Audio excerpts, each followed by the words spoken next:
여러분 안녕하십니까? 박상규입니다. 이 방송은 유튜브 KTV 뉴스에서도 실시간으로 보실 수 있습니다. 윤석열 대통령이 중장으로 진급한 장군들에게 삼정검의 수치를 달아주면서 러시아에 파병된 북한군들이 북한군 전체의 실전 경험을 공유하는 것에 철저하게 대비하라고 강조했습니다.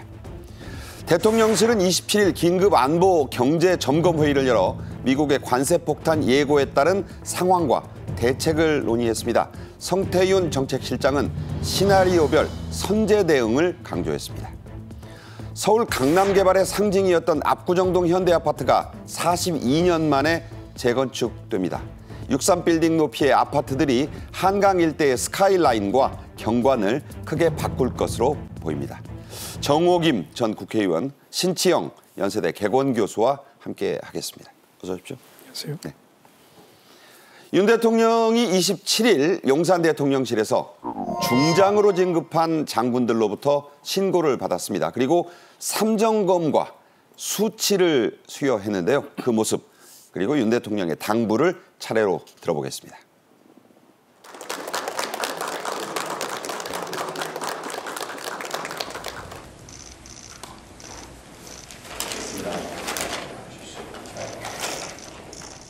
촬영하겠습니다. 하나, 둘. 장병의 사기가 곧 국방안보라는 점을 명심해 주시기 바랍니다. 현장의 초급 간부들과 병사들을 애정으로 따뜻하게 챙겨주시기 바랍니다. 국군 통수권자로서 군과 여러분을 무한히 신뢰하며 항상 든든하게 뒷받침할 것입니다. 네, 별 중에 별, 이게 이제 3개가 되는 자리, 바로 3스타로 진급한 소장 6명이 대상이었습니다. 먼저 이 삼정검이 무엇이냐, 영화 드라마에도 많이 나왔죠. 설명을 좀 부탁드립니다. 네, 이 삼정검이라는 게 이제 육해 공군 3군이 합심을 해서 호국, 통일, 번영 이 3가지 정신을 수호한다 이런 뜻을 담고 있는 검입니다. 군 통수권자인 대통령이 장군 진급자들에게 수여하는 검인데요. 이 검이 한 1m 정도 길이가 됩니다. 칼날이 한 75cm 정도 되고요. 자루가 25cm인데 칼 자루에는 태국 문양이 새겨져 있고요. 칼 집에는 대통령 휘호인 휘장인 그 봉황하고 무궁화가 새겨져 있습니다. 네. 그리고 칼자루의 한쪽 면에는 산천의 악한 것을 베어내서 바르게 하라 이런 뜻의 글귀가 그게 그러니까 삼정의 뜻이 그거죠. 그렇습니다. 네. 그리고 다른 쪽면은 이순신 장군의 좌우명이죠. 필사즉생, 행생즉사라는 이런 뜻이 새겨져 있습니다. 그래서 원래 조선시대의 임금이 군 장수 지휘관들에게 수여하던 사인검이라는 검에서 그렇죠. 유래된 것이거든요. 네. 그래서 1983년부터 원래 삼정도라는 이름으로 주어지던 것이 1987년에는 이 군 장군 진급자들에게 수여하는 것으로 이렇게 전통이 이어져 내려오고 있습니다. 네, 영광 중에 영광입니다. 이 수치라는 게 있어요. 삼정검에 달아주는 직책을 명시한 끈 깃발을 이 수치라고 합니다.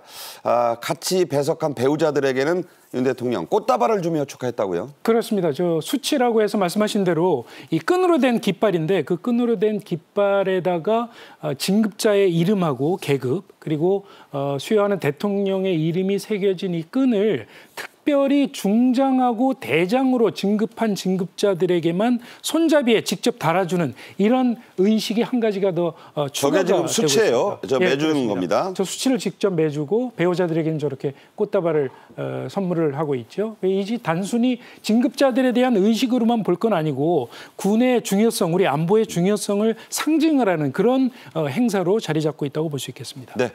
자, 윤 대통령은 이 자리에서 북한군의 러시아 파병과 관련해서 특별한 당부를 했죠. 네, 윤 대통령은 지금 한반도와 글로벌 안보 상황이 엄중하다. 지금 트럼프 취임 이후 곧 종전이 될 것이다라는 기대감 때문에 러시아 전황이 더 위기 상황으로 치닫고 있거든요. 특히 북한군이 러시아에 대규모 파병을 한 자체가 우리나라와 국제사회의 평화를 심각하게 위협하고 있음을 대통령은 강조했습니다. 특히 지금 러시아 파병 인원이 12,000명에 달하는데 이렇게 되면은 북한군이 실전 경험을 한다라는 것이거든요. 그래서 거기에 대비해서 우리는 확고한 안보관 그리고 실전적 훈련으로 확실하게 대비할 수 있도록 당부했습니다. 네. 공교롭지만 백령도에 배치된 우리 해병부대가 이날 K9 자주포로 서북도서 해상 사격 훈련을 실시했네요. 네, 그렇습니다. 해병대 산하의 그 해병 6여단이 어저께 훈련을 실시했는데 말씀하신 대로 K9 자주포 한 200발을 NNL 그러니까 서해 북방 한계선 쪽으로 쏜 게 아니고 해상 쪽으로 쏘는 훈련을 했습니다. 그러니까 포신을 왼쪽으로. 그렇습니다. 네. 아시는 대로 북한은 지금 서해 북방 한계선을 인정하지 않고 독자적으로 군사 분계선을 가상의 분계선을 그려놓고 계속 우리 서해 오북 도서 북해 오도를 계속 도발하고 있지 않겠습니까? 그래서 그에 대한 도발 행위에 대한 대비 차원에서 이루어진 그런 네. 훈련이라고 볼 수 있을 것 같고요. 그래서 이날 사격 훈련을 벌이면서 그쪽 훈련 지역 인근으로 민간의 배가 오가면 안 되기 때문에 그렇죠. 미리 훈련 일정을 통보를 하고 네. 또 이 안전 조치를 여러 가지 안전 조치를 하면서 훈련을 집행했다고 합니다. 네. K9 자주포를 동원한 서북도서 해상 사격 훈련은 83일 만에 이루어진 겁니다. 올해 들어서는 4번째인데 이게 정례적이라고는 하지만 시점이 좀 묘하죠? 네. 우선 북한이 1월에 서해 NLL상에 해상 사격을 했거든요. 그런데다가 6월에 또 쓰레기 풍선을 날리지 않았습니까? GPS 교란과 같은 그렇죠. 도발을 자행을 했는데요. 그래서 합참은 지금 말씀하신 대로 83일 만에 서북도서 해상 사격 훈련을 했고 올 들어 4번째 실시하는 것이다 이렇게 얘기를 했는데요. 이 6월 26일에 정례적 성격의 포사격 훈련 7년 만에 재개를 선언을 했고요. 저게 이제 3번째가 되는 거예요. 네. 네. 그리고 또 한 가지 우리가 기억할 것은 2010년에 그 11월이었죠. 23일에 연평도 포격 사태가 있지 않았습니까? 그렇죠. 그래서 사실은 이 지역의 해상 사격 훈련은 충분한 이상으로 해도 지나치지 않습니다. 그렇군요. 또 한 장면이 있었습니다. 맨몸으로 송전탑에 오른 북한군들이 개성공단의 전력을 대던 전선을 자르는 장면이 우리 측에 포착이 됐네요. 네, 그렇습니다. 합동참모본부가 공개한 사진인데요. 이 사진을 보시면 아시겠지만 말씀하신 대로 북한군 병사들이 아무런 보호 장비도 갖추지 않고 송전탑 뭐 한 15m, 20m 높이의 송전탑일 텐데 그 송전탑 위에 올라가서 전선을 만지고 자르고 이런 모습이 포착된 사진입니다. 잘못하면 큰일 나잖아요. 보기만 해도 상당히 아찔한 모습의 사진이었는데 이 송전탑 위치가 어딘가 하면 이제 북방한계선에서 개성공단으로 향하는 그런 도로상에 있는 송전탑인데 이 송전탑이 한전이 2007년에 개성공단까지 도로상에 48개를 설치를 해서 전기를 공급하던 그런 송전탑 중에 하나입니다. 그 중에 하나군요. 그렇습니다. 그래서 2007년부터 전기가 공급이 되다가 2016년에 북한이 4차 핵실험을 하면서 일시적으로 중단이 된 적이 있고요. 예. 그리고 나서 2020년 6월이었죠. 북한이 개성공단 남북 연락사무소를 일방적으로 폭파한 적이 있었지 않습니까? 그때부터 전기 공급이 지금 끊어져 있는 상태인데 북한이 작년 말에 아시다시피 남북한은 앞으로 2개의 별도 국가로 살게 될 것이다. 이렇게 선언을 했었죠. 지금 이 폭발을 한 데서 얼마 안 떨어진 송전탑이라고 그래요? 그렇습니다. 그 선언을 하고 나서 지금 계속 말씀하신 대로 경의선, 동의선 도로를 폭파하기도 하고 지뢰를 매설하기도 하고 이런 여러 가지 도발을 일삼아 왔는데 이번 송전탑 작업에 대해서 합참에서는 이 송전탑을 철거하기 위한 그런 사전 작업이 아니냐 이렇게 지금 보고 있습니다. 네. 자, 이제 다음 주제로 가겠습니다. 대통령실은 트럼프 미국 대통령 당선인의 관세 정책, 관세 폭탄에 가깝다 이런 말이 나오죠. 여기에 대응해서 성태윤 정책실장 주재로 27일 긴급 경제 안보 점검 회의를 열었습니다. 앞서 트럼프 2기 출범이 확정된 지난 10일에도 관련 정책들이 논의된 바 있는데 그 연장선입니다. 당시 발언 직접 들어보겠습니다.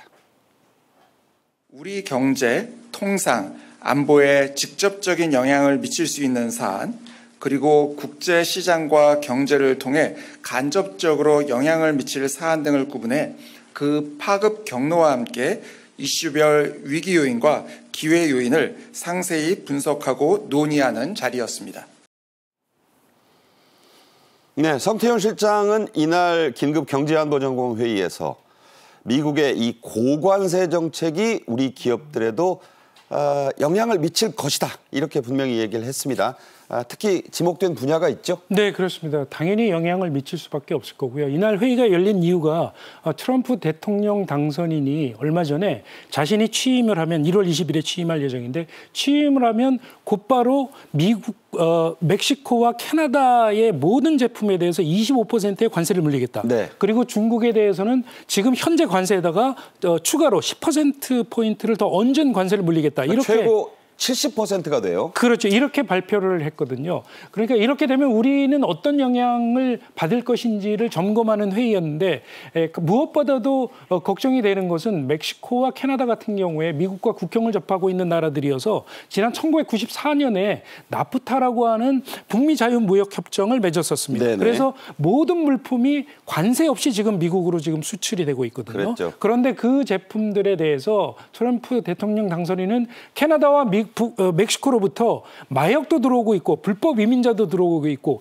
이런 미국 침공이 중단할 때까지 계속 관세를 물리겠다. 이렇게 지금 호언장담을 하고 있거든요. 그렇죠. 그런데 말씀드린 대로 우리가 1994년에 나프타가 발효되면서 특히 멕시코 쪽에 자동차 부품 공장이라든지 전자제품, 완제품 공장을 많이 지었습니다. 그 공장으로부터 관세 없이 지금 미국으로 수출을 하고 있는데 그 관세가 부과가 되면 아무래도 물건값이 올라갈 것이고 그렇죠. 가격 경쟁력이 떨어질 수밖에 없겠죠. 그래서 우리로서는 아무래도 미국에 대한 수출이 줄어드는 이런 역효과가 있지 않겠느냐 이렇게 지금 분석을 하고 있습니다. 네, 어제도 잠시 다룬 주제입니다만 멕시코와 캐나다는 미국의 교역 상대 2, 3위 국가예요.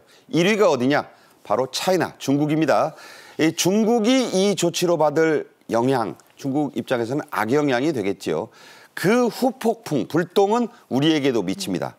자, 우리의 대중국 중간재 수출에도 차질이 불가피하다고 어제 회의에서 얘기가 나왔다고요? 그렇죠. 트럼프 대통령 당선인이 지금 계속 여러 차례 얘기하고 있는 게 중국에서 들어오는 제품에 대해서는 60% 관세를 물리겠다. 그리고 다른 모든 나라에 대해서도 10% 내지 20%의 관세를 물리겠다고 해서 지금 이미 관세 폭탄을 예고한 상황이었는데 중국으로부터 수입이 되는 모든 제품에 대해서 60%를 관세를 물리게 되면 말 그대로 제품값이 60%가 올라가게 되는 것이거든요. 그렇죠. 물론 저희 같은 경우에 트럼프 1기 행정부 때부터 중국과의 통상 정책이 확대가 되면서 우리가 중국에 있는 많은 공장들을 베트남이나 인도 이런 쪽으로 이미 많이 옮겨둔 상태입니다. 그래서 네. 그 영향이 조금 줄어들 것으로 예상이 되고 있긴 하지만 우리가 지금 중간재를 중국에 많이 수출을 하고 있는데 그렇죠. 중국이 우리로부터 사들인 중간재를 가지고 완제품을 만들어서 미국으로 수출하면서 돈을 벌어들이는 그런 구조인데 관세를 60%까지 물리게 되면 중국산 제품의 수출이 당연히 줄어들 것이고 그로 인해서 우리가 중국으로 수출을 하는 중간재 제품의 수출도 당연히 줄어들 수밖에 없겠죠. 파도 타기식으로 우리가 영향을 받는 거예요. 그렇습니다. 그런 영향은 불가피할 것으로 보여집니다. 네. 자, 이런 걸 점검하기 위한 회의가 어제 열린 겁니다. 한편 미국의 한 띵크탱크가 트럼프 당선인의 관세 정책이 한국에 곧바로 적용되지 않을 수도 있다. 이런 전망을 내놨습니다. 자, 이게 무슨 얘기인지 싶은데 가능성이 있는 분석이라고 보세요? 아니요, 저는 좀 조심스럽게 보는데요. 어제 그 한국경제인협회와 이 미국의 PIIE 국제경제연구원이 같이 공동으로 회의를 했는데 이 연구원의 애덤 포슨 소장이 그 얘기를 한 거거든요. 그러니까는 오히려 한국에 대해서는 협상 카드로 쓰는 것이고 실제로 타겟은 뭐 중국이라든지 멕시코라는 거고 오히려 미국이 경제 성장을 하면은 한국에도 그 긍정적인 요인이 있다. 이렇게 이제 회의에 와서 발언을 한 거예요. 그러면서 미국에 대해서 직접 투자를 늘리고 미국의 요새 안으로 들어오라 이렇게 얘기를 했다는데 지금 교수님 말씀하셨듯이 우리가 멕시코에 투자해 놓은 것도 있고 중국의 중간재를 지금 수출하고 있는 상황에서 파도 타기처럼 모든 영향을 받는데 이 사람의 해법은 그러니 미국에 직접 투자를 하라. 그러니까 미국의 고용 창출은 될 수 있습니다. 그러나 그런 파도 타기의 영향에 더불어서 우리나라의 주요 기업이 전부 미국에 직접 투자를 하게 되면 그것이 미국에게는 유리할 수 있는데 미국이 경제 성장하면 한국도 유리할 것이다라고 말하는 게 과연 경제인들에게 무슨 위로가 됐을지 그런 부분은 좀 지켜봐야 되는 거 아닌가 이런 생각도 듭니다. 그러니까 그 의원님 말씀을 들으면 낙수 효과를 좀 기대해보라 이런 얘기인데 낙수 효과란 말이 참 그게 무망한 말일 수도 있잖아요. 네, 그거하고 상관없는 일이긴 하겠지만 미국의 대통령 선거 이후 주가가 상승하는데 우리 주가 어떻게 됐습니까? 그러니까 과거에 미국에 그 연동되어 가지고 우리가 미국이 이익을 보면 우리가 이익을 보는 시기인지 그런 부분에 대해서 우리가 이제 상당히 곱씹으면서 따져봐야 될 것 같습니다. 네, 또 다른 측면 얘기를 좀 해보죠. 스콧 베센트. 차기 미국 재무장관이죠. 이 사람이 관세는 트럼프의 외교 정책 목표 달성을 위한 유용한 도구라고 말했습니다. 자, 이 말 잘 새겨보세요. 트럼프가 주한미군 방위비 분담금 재협상을 위해서도 이 관세 카드를 쓸 것이다. 이런 얘기 아니겠습니까? 네, 관세를 올리는데 그럼 한국만 빼고 이렇게는 안 할 것 아니겠습니까? 그러다 보니까 당장 트럼프는 선거 공약으로도 주한미군 방위비 분담금 증액 14조 원의 분담금을 더 내야 한다. 트럼프의 주장을 보면은 상당히 그 엉성하거든요. 실제로 주한미군이 몇 명이 있는지. 계속 틀리잖아요. 우리가 방위비를 얼만큼 내고 있는지에 대한 정확한 정보 없이 무조건 14조 원, 마치 또 5달러, 4달러 하듯이 지금 그렇게 얘기를 하고 있고. 무조건 4달러. 뭐 김영철 씨 생각나요? 그렇게 되면은 바이든 정부와 합의한 액수의 9배를 당장 더 내라고 하는 것인데 한국이 이제 그러면 협상에서 어떤 카드를 제시해야 될지에 대해서 벌써부터 고민이 되는 대목이고 이것을 끌어내기 위해서 미국은 관세 카드를 낼 것이다라는 것은 우리가 쉽게 추정할 수가 있는 부분이거든요.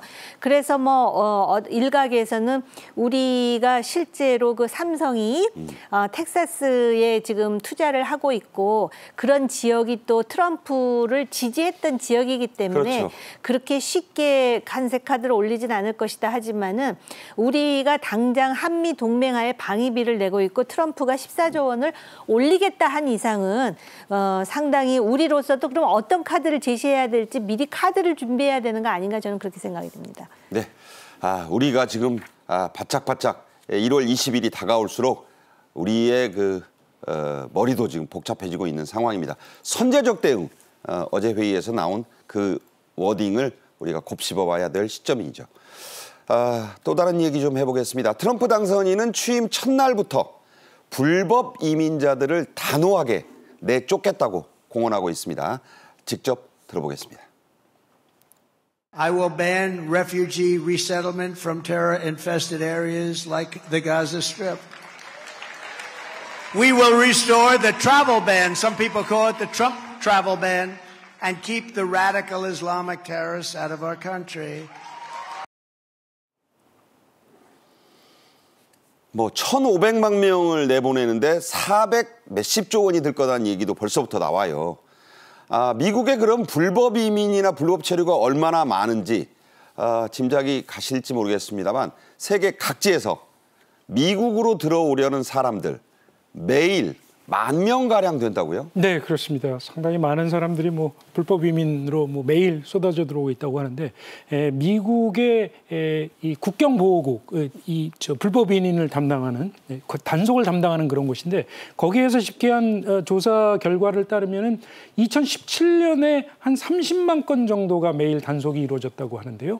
그게 이제 2020년에 코로나 봉쇄를 계기로 조금 줄어드는 듯 하다가 지난해에는 204만 건이나 지금 단속이 됐다고 하는 거거든요. 네. 그리고 지금은 조금 더 늘어나서 매일 1만 건씩의 지금 단속이 이루어지고 있다고 하는 10,000명씩. 예, 당국자들의 설명입니다. 그러니까 한 그 멕시코 국경에 리오그란데 뭐 이런 데 넘어오는 숫자까지 합치면 그렇습니다. 지금 저 장벽 보세요. 네. 저 그러니까 미국과 멕시코 국경이 지금 미국에는 4개 주, 멕시코는 6개 주가 국경을 접하고 있는데 그 국경 길이가 3,100km 정도 됩니다. 네. 굉장히 긴 거리여서 미국의 이 국경 단속하는 단속원들이 전부 일일이 볼 수가 없거든요. 그래서 매일 10,000명씩 단속을 해도 또 굉장히 많이 쏟아져 들어올 수밖에 없는 게. 저 보십시오. 장벽 위에 있는 저 사람들이 다 불법 이민자들이에요. 그렇죠. 그래서 매년 뭐 수백만 명의 불법 이민자가 들어오고 있다고 하는데 트럼프 당선인은 이 불법 이민자들이 마약도 갖고 들어오고 있고 일자리도 빼앗고 있고 미국 국민들에게 너무 큰 해악을 미친다고 하면서 지금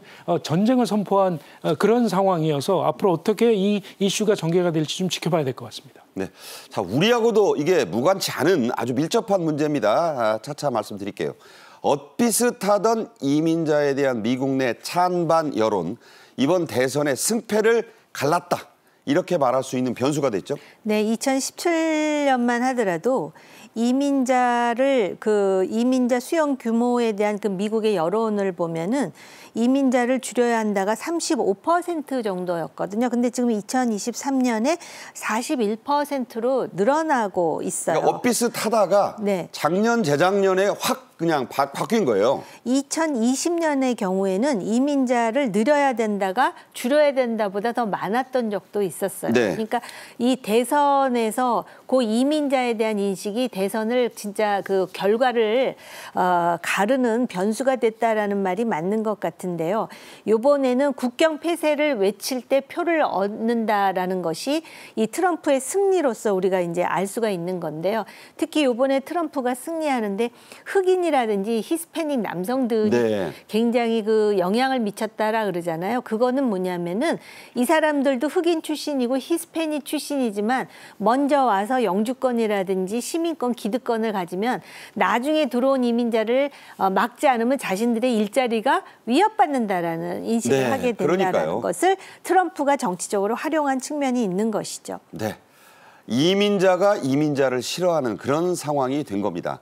트럼프 당선인은 불법 이민자의 대규모 추방에 군대 자산을 동원할 수 있다고 SNS에서 밝혔어요. 네, 그렇습니다. 미국의 이 보수적인 성격의 법률 단체인 주디셜 워치라는 그런 단체가 있는데 이 단체를 이끄는 톰 피턴이라는 사람이 최근에 SNS에 트럼프 행정부가 들어서면은 불법 이민자들을 대규모 추방하는 그런 프로그램을 실시하기 위해서 미국의 군 자산까지도 동원할 것이라고 한다. 이런 글을 올렸거든요. 그런데 그 댓글에 트럼프 당선인이 true, 맞다, 사실이다 이런 댓글을 다는 겁니다. 트럼프는 저렇게 단어로 답합니다. 그렇죠. 그러니까 말하자면 군 자산을 동원을 해서 불법 이민자를 추방하겠다 이런 뜻을 밝힌 것인데 글쎄요 지금 미국의 불법 체류자가 한 1,100만 명 정도 되는 것으로 지금 추산이 되고 있거든요. 1,500만 명까지 봐요. 네, 그러면 그 가족까지 보면은 2,3천만 명의 사람들이 영향을 받는 그런 프로그램인데 네. 이 사람들을 예를 들면 총칼을 든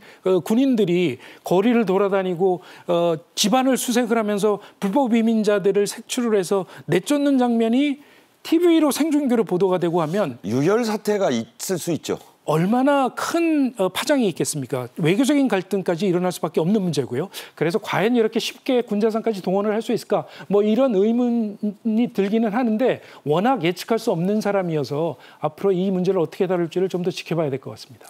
자, 이게 우리와 관련이 밀접하다 이 말씀 드렸는데 그 얘기 좀 해볼게요.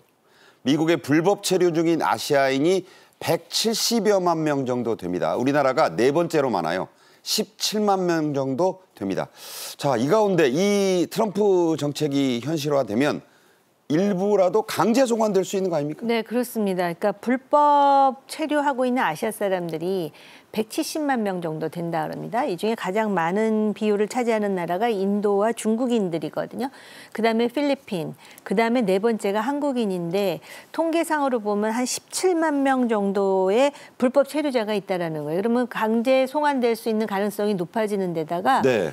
과거에는 불법 이민자로 하더라도 이들이 아이를 낳았을 경우에는 아이들은 자동적으로 시민권을 받을 수 있게 돼 있는데 그래서 뭐 원정 출산도 있고요. 그렇습니다. 근데 이제 시민권 박탈 프로그램도 더 강화가 됐기 때문에 그럴 가능성도 없다. 그러면 우리는 그 강제로 송환될 가능성에 대비해서 그것이 현실화될 경우에 충격파를 어떻게 완화할 것인지에 대한 대비가 미리 있어야 되겠죠. 네. 그래서 일부긴 합니다만 미국 시민권을 가진 사람과 만나고 있는 이민자들, 한인도 그렇고요. 결혼을 좀 빨리 합시다. 뭐 이렇게 지금 한다고 합니다. 여기에도 트럼프는 좀 손을 대겠다고 하는데 그다음에요. 정치적 망명 신청까지 한다는데 이게 가능성이 있어요? 물론 가능성이 있죠. 그러니까 망명 신청을 하면은 이 받아들일지를 정부에서 아마 그 심사라는 그런 절차에 시간이 좀 들게 될 것이고요. 그다음에 미국의 시민권자와 결혼을 하게 되면 영주권이나 시민권을 받게 될 것인데 그런데 이 또 이 불법 이민자에 대한 추방 프로그램을 대대적으로 실시를 하다가 보면 이걸 굉장히 꼼꼼하게 심사를 할 가능성이 높거든요. 네. 그러니까 또 이 위장 결혼 을 통해서 시민권을 얻으려고 하는 사람들도 많기 때문에 미국 정부가 그렇게 호락호락 시민권이나 영주권을 내줄지는 조금 의문이 좀 되는 그런 상황이라고 볼 수 있겠습니다. 네. 이 문제는요. 내년 1월 20일 트럼프 취임을 넘어서서도 상당 기간 큰 문제가 될 그런 이슈입니다. 우리도 무관치 않아요.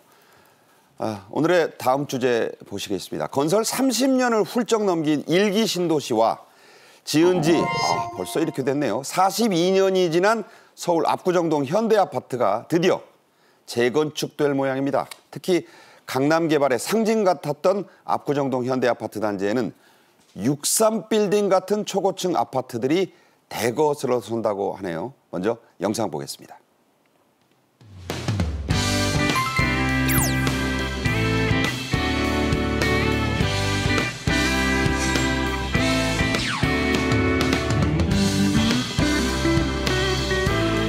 서울을 강남으로 옮기면 어때?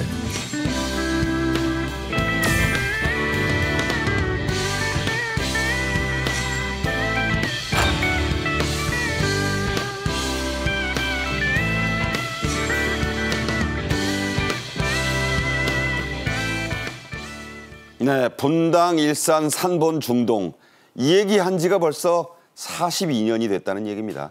자, 일기 신도시들 가운데 맨 먼저 재건축을 추진할 곳들이 나왔습니다. 대상지 어떤 곳들이죠? 네, 그러니까 지금 일기 신도시가 말씀하신 대로 30년이 넘었기 때문에 굉장히 많이 낡았거든요. 압구정동이 42년이고. 그렇죠. 네. 그러니까 분당이나 일산, 평촌, 중돈, 상본 이 5개 신도시가 우리나라에 처음으로 들어선 신도시인데 이곳에 아파트들이 많이 낡았기 때문에 이제 재건축을 해야 되는데 앞으로 재건축을 어떻게 해나갈지를 좀 시범적으로 모범 사례를 만들겠다고 해서 선도지구라는 걸 선정을 하겠다고 정부가 발표를 했던 거예요. 네. 그래서 일기 신도시에서 이 선도지구에 선정이 되기 위해서 각 아파트 단지들이 엄청나게 경쟁을 벌였습니다. 피치는 경쟁이었죠? 그렇습니다. 수개월 동안 신청을 받았고 이제 한 달 동안 심사를 해서 27일 날 마침내 이제 그 결과를 발표를 했는데 이 5개 신도시에서 총 13개 구역을 선도 구역으로 이제 지정을 했고요. 네. 이 지역들에 대해서는 정부가 적극적으로 지원을 해서 자금도 지원을 하고 절차도 신속하게 빨리 해서 2027년에 착공을 해서 2030년까지 입주를 하도록 하겠다. 이게 굉장히 대단한 게 말입니다.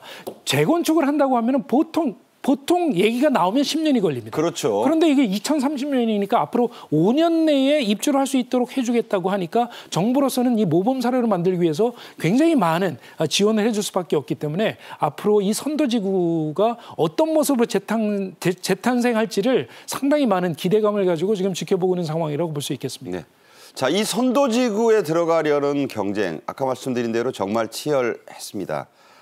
점수를 가른 항목이 있다고 해요. 공공기업 부문이다. 자, 이게 왜 중요했죠? 그 선도 지역 중에 경쟁이 제일 치열한 지역이 분당이었습니다. 네. 그러다 보니까는 이 분당의 그 주민 동의율이 60점 만점 기준인 95%를 넘는 곳이 자그마치 10곳이 넘었다 그러더라고요. 그러다 보니까는 결국은 기여도가 얼마냐를 가지고 이제 갈랐다라는 것인데요. 예를 들어서 재건축 중 부지 면적의 몇 %를 공공기업으로 넣을 것이냐. 그래갖고 1%는 1점, 5%는 6점에서 많이 6점 낼수록. 받은 지역이. 네. 네. 근데 이게 사실은 지금은 이제 급한 마음에 6%를 준다 그러는데 막상 이제 그걸 공공기여로 하게 되면 거기에 따른 갈등도 있을 수 있는데 아무튼 그렇게 해가지고선 공공기여 점수가 높은 곳이 그걸 결국은 이번에 선택이 됐고 나머지 지역 같은 경우는 주민 동의율 그리고 통합 재건축에 참여한 가구 수 그리고 단지 노후도 이런 걸 가지고 선정을 하는 기준으로 삼았다 그럽니다. 네. 이런 일기 신도시가 제가 약간 오류 있었는데 이게 33년 됐고 강남 개발하면 떠오르는 이 대표적 지역 서울 압구정동은 42년이 됐습니다. 그리고 또 서초동, 방배동 여기도 노후 아파트들이 많죠. 이 아파트들도 재건축 허가를 받았어요. 네, 그렇습니다. 지금은 이제 반포가 우리나라에서 제일 비싼 아파트 지역인데 원래 우리나라 전통적인 부촌이 압구정동, 서초동, 방배동. 그렇죠. 줄여서 앞서방이라고 이렇게 앞서방이죠, 부릅니다. 앞서방. 네, 이 앞서방이 네. 우리나라의 전통 부촌인데 이 말씀드린 대로 오래전에 지은 아파트들이 많아서 지금 재건축을 해야 될 단지들이 많이 있는데 압구정동 같은 경우에 한 1만여 세대가 뭐 6개 구역으로 지금 나눠지어서 재건축이 추진이 되고 있는데 그중에 압구정 2구역이 있는데 이 2구역에 대해서 정비 계획을 서울시가 이제 승인을 한 겁니다. 이 네. 정비 계획이라고 하면 이 재건축을 할 때 먼저 정비 구역을 어떻게 설정을 할지 이 구역의 총 높이는 얼마나 하고 용적률은 얼마나 주고 이런 걸 결정을 하는 절차거든요. 네. 그런 절차가 압구정의 6개 구역 가운데 가장 먼저 압구정 2구역에 대해서 결정이 됐으니까 이제 압구정동에 대한 압구정동 현대아파트 단지에 대한 재건축이 본격적으로 시동을 걸었다. 이렇게 볼 수 있을 것 같고요. 서초동에는 서초진흥아파트라고 있습니다. 있죠. 이 아파트도 1979년에 준공이 됐는데 지금은 7개 동에 615세대인데 이 615세대를 815세대로 늘려서 300%가 넘는 용적률로 짓기로 했고요. 방배동에도 비슷한 시기에 40년 된 아파트가 방배 신사모 아파트라고 있는데 네, 이 신사모 아파트에 대해서도 정비 계획이 통과가 돼서 이제 곧바로 진행이 될 것으로 보입니다. 압구정이란 말이요. 이 사극에서 많이 보시는 그 조선의 4대 재상이었던 한명회의 호입니다. 이 사람이 송나라 때 있었던 정자를 자기가 지었어요. 그 정자가 압구정이라는 정자입니다. 지금은 없습니다. 하지만 그 현대아파트 안에 가보면 여기 있었어요라는 표석이 있습니다. 그 압구정입니다. 기러기가 날아가면서 그 모양이 너무 예뻐서 중국 사신들이 오면 꼭 여기서 연회를 열겠다. 그게 결국 한명회의 몰락을 불러왔다는 그런 얘기도 있습니다. 특히 이 관심을 모았던 압구정동 현대아파트 단지 63빌딩 높이의 초고층 아파트들이 들어선다.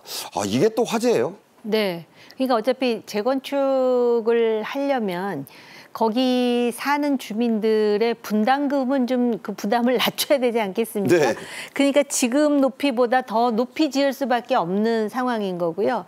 여담이지만 지금 뭐 30 몇 년 됐다, 40 몇 년 됐다 재건축 우리는 그 정도 되면 당연히 해야 된다고 생각하잖아요. 네. 근데 우리 박 앵커도 아시겠지만 뉴욕은 말입니다. 100년이 돼도 그냥 살고 끄떡 없거든요. 120년 된 아파트 있어요. 그렇습니다. 네. 근데 들어가 보면은 그 리모델링만 하고 내부에 괜찮거든요. 근데 우리는 이걸 다 때려 부시고 다시 짓는다는 것에 대해서 좀 생각은 할 필요가 있다라는 말씀을 전제로 예. 지금 그래서 압구정의 뭐 초고층 거의 63빌딩 높이로 들어서는데 과거처럼 병풍형으로 짓지 않고 천막형으로 짓는다 그랬고 네. 앞에 강변은 한 20층 짓고 그 뒤로는 뭐 70층까지 짓는 그런 형태가 될 거라 그래요. 전체 그 압구정이 현대, 한양, 미성 해가지고 10,000 가구가 넘는데요. 네. 여기를 6개로 나누어 가지고선 지금 보면은 2구역이 속도가 가장 빠른데 2구역이 하나의 가이드라인을 제시할 것이다 그러면서 지금 12층, 13층 정도 되는 아파트를 결국은 그 1,924가구가 있는데 2,600가구 넘게 재건축을 하려니까 여의도 63빌딩과 같은 높이인 250m까지 올린다는 거예요. 250m. 그러면은 강변에 있는 사람은 비유가 좋겠지만 뒤는 안 보이죠. 그게 문제겠죠, 앞으로. 네. 자, 역시 이 압구정 화제가 벌써부터 또 만발 중입니다. 압구정 현대 아파트를 강남 개발의 상징이라고 제가 여러 번 말씀드렸는데 1970년대 초, 1978년까지만 해도 이 초등학교 자리는 소가 쟁기로 밭갈던 곳이었어요. 네, 그렇습니다. 원래 이 압구정동 이 일대가 원래 갈대밭에 논밭으로 농사를 짓던 곳이었습니다. 그 곳을 1970년대부터 이제 우리나라 경제가 급격하게 성장을 하면서 저게요. 1978년 사진입니다. 네, 지금 보시는 위치가 압구정 초등학교 자리인데 저 자리가 지금 압구정 현대아파트의 한복판에 있는 초등학교거든요. 네. 거기서 지금 저렇게 소로 농사를 짓는 모습이 1950년대 압구정 모습 보고 계신데요. 저랬어요. 허허벌판이죠. 네. 지금하고는 전혀 딴판의 네. 동네였는데 저곳이 말씀드린 대로 1970년대부터 이 주택 수요가 급격하게 늘어나기 시작을 했거든요. 그래서 그때 정부가 주도해서 압구정하고 현대, 반포, 현대 요 세 곳에 대해서 대대적인 택지 조성 공사를 시작을 했죠. 정주영 회장도 사니까 오세요 했는데 그때는 안 왔어요. 그렇죠. 그러니까 반포하고 여의도 같은 경우에는 정부가 주도적으로 공공이 주도를 해서 택지를 조성을 했고 압구정동 같은 경우에 현대건설이 여기에 택지를 조성을 했는데 말씀하신 대로 1976년부터 1987년까지 11년에 걸쳐서 6,100가구의 아파트를 지었는데 전부 강북에 살려고 했지 강남의 허벌판에 누가 와서 살려고 하겠습니까? 누가 거길 가냐? 안 갔습니다. 네 차례에 걸쳐서 분양을 했는데도 미분양 사태가 났고 정주영 회장이 들어가서 살 거다. 그래도 분양이 되지 않아서 상당히 골머리를 앓았다고 합니다.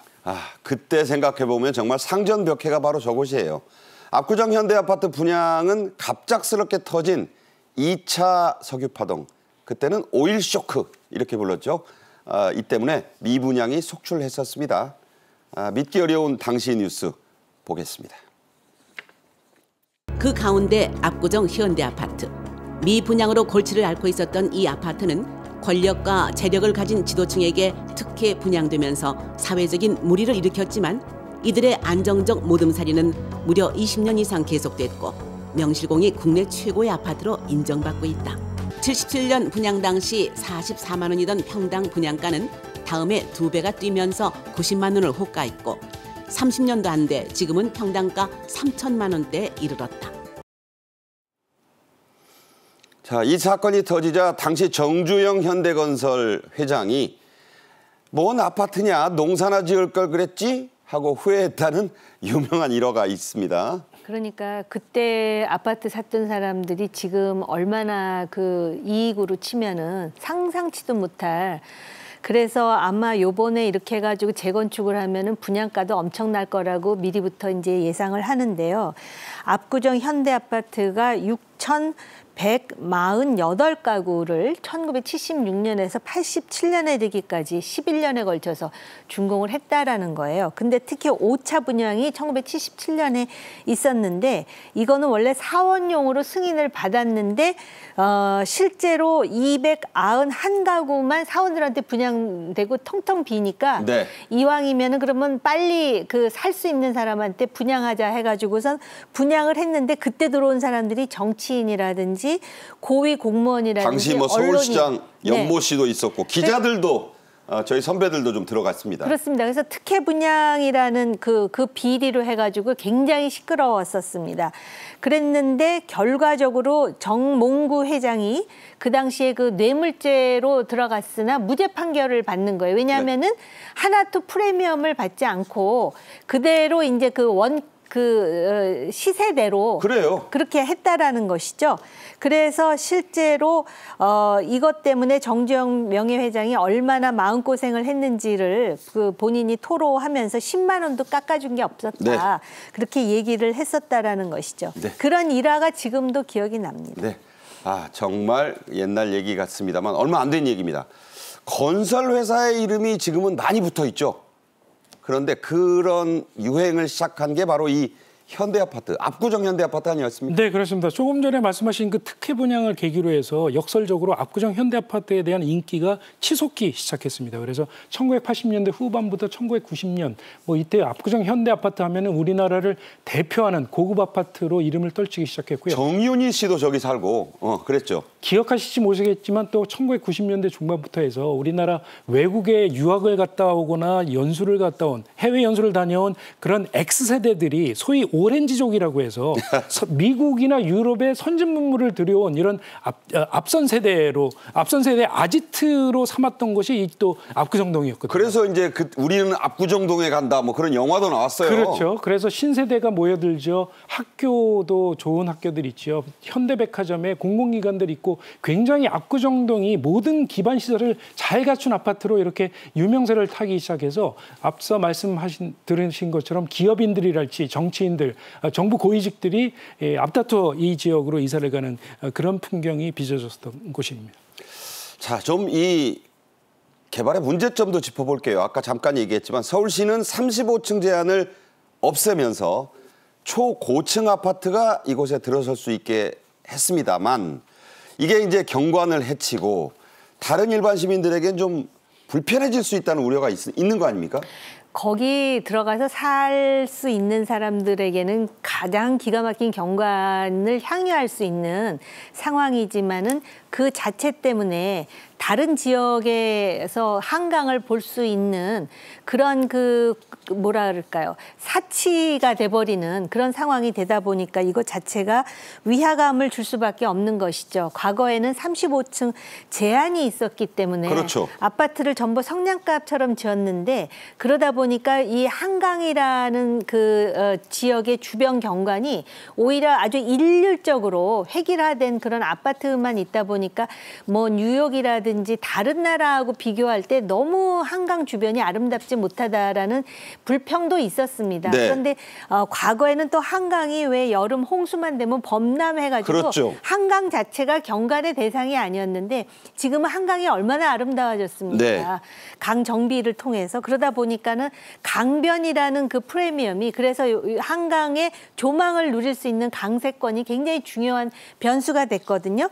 그러다 보니까는 오히려 이것 자체가 위화감을 조성할 뿐만 아니라 강에 그렇게 최고로 63빌딩 높이에 버금가는 아파트가 세워진다면 그러면은 오히려 이제 다수의 다른 사람들과의 그런 뭐라 그럴까요? 위화감을 더 심화시키는 게 아니냐. 그런데 실질적으로요. 네. 30층 넘어가는 곳에 사면은 이게 건강에도 안 좋다는데 그렇다는 말이 사람들은 있죠. 그 생각은 안 하고 지금 이제 경관 때문에 상당히 다수의 서울 시민들로 하여금 뭐라 그럴까 이것 때문에 불만이 팽배해지는 상황을 낳을 수도 있을 것 같습니다. 네, 이 마철로란 말이 있어요. 스카이 스크레이퍼라고 해서 하늘을 찌르고 갈아낸다는 얼마나 빌딩이 높으면 그런 말이 나왔겠습니까? 이런 말이 있는데 그 말의 발상지는 뉴욕이고 싱가포르 같은 또 곳의 스카이라인도 아주 멋집니다. 영상으로 한번 보실까요? 네, 자유의 여신상 스카이라인의 세계적 모델로 지금도 평가받고 있습니다. 그리고 이제 맨하탄에서 바라본 뉴욕시의 스카이라인. 무질서한 가운데서도 좋다. 상하이가 좀 있고요. 싱가포르 유명한 마리나베이와 함께 이어지는 곳. 또 이제 일본의 다자부 힐즈도 있고 여러 곳에 이제 저런 스카이라인이 있습니다. 자, 이 초고층 아파트들은 소유자들의 재산 가치만 생각해서는 안 되고요. 스카이라인도 중요하지만 공공성도 반드시 좀 따져봐야 될 그런 요소란 말이 있습니다. 어떻게 보세요? 그렇습니다. 그래서 이 초고층 아파트 때문에 시민의 조망권을 침해한다든지 위화감을 조성할 수 있다라는 우려가 그런데다 우리나라 사람들은 특히 상대적 박탈감에 굉장히 예민한 민족이거든요. 그래서 이런 부분을 좀 우려해야 될 것 같고요. 어쨌든 이 초고층 아파트를 짓게 되면 건축, 교통, 환경, 심의를 거쳐서 최종적으로 결정하는 것이기 때문에 그래서 이제 그 아파트 입주민들이 자신들의 아파트 시설을 개방하겠다 그러지만 막상 지어놓고 보면 개방 잘 안 하거든요. 네. 그래서 그런 부분을 오히려 지금 재건축에 대한 최종 결정을 하는 서울시청이라든지 이런 곳에서 굉장히 심도 있는 결정을 내리는 것이 필요하다라고 생각을 합니다. 네, 서울 성수동에도요 재개발 결정이 났습니다. 그래서 역시 최고 250m 만세대 가까운 곳에 이 재개발이 이루어진다고 합니다. 재건축, 재개발 다 좋습니다. 공공성 따져보고요. 주변 분들과의 조화 이런 것도 반영을 해서 모든 서울 시민, 대한민국 국민들이 공감할 수 있는 재개발이 또 재건축이 이루어지길 기대해 보겠습니다.